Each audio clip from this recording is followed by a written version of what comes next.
So Odyssey premieres April 5th. So exciting.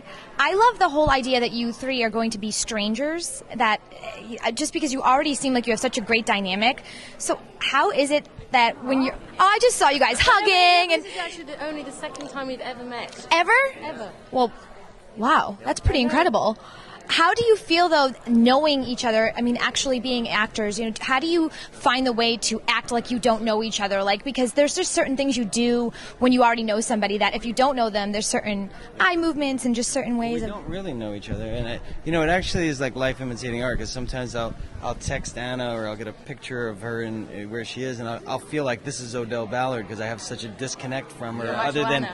Other than seeing her on a text or a picture, it's like seeing her news footage and a picture of her on the news, and so it's kind of chilling because it's along the lines of what's happening in the show. And Jake and I we pass each other in the makeup trailer, but it's very much like on the show. Our characters kind of just see each other in passing. Yeah, really And the directors work in blocks of 3, and they're up to episode 11, and we're up to episode 4. So the director arrives after being in New York, having a major culture shock of discovering Morocco, and they go, "My God, Peter's really brought it home." I mean, Jake's great, so the bar's raised very high. I'm like, okay, what have I got to do? It better be good. I think it's going to be awesome. I'm really excited. It seems like it's very different than a lot of shows right now. So I think that's what they're aiming for. I think it is something that's unique, and it feels very filmic. It feels very epic. who can relate to the show? Who's gonna gravitate to this show, do you think?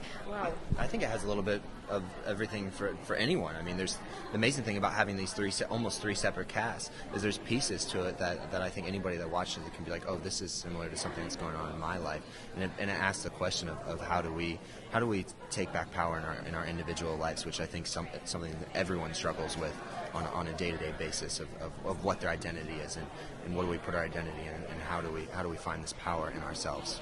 And I don't think that the idea of the politics of the corporations kind of running things is just based in the United States. So I think that it's really a global show, right. And I feel like when you watch it, it has that global feel because you have a soldier who's in Mali, we're shooting in Marrakesh, but it takes place in Mali and New York, which is like the hub of business and ethnicity in the U.S. and so you have different social statuses and cultures that are a political activist, a corporate world, and a person in the government, and they're all they're just Americans. At the end of the day, when you strip all those jobs away, they're just Americans trying to seek truth. And so I think people will identify with it.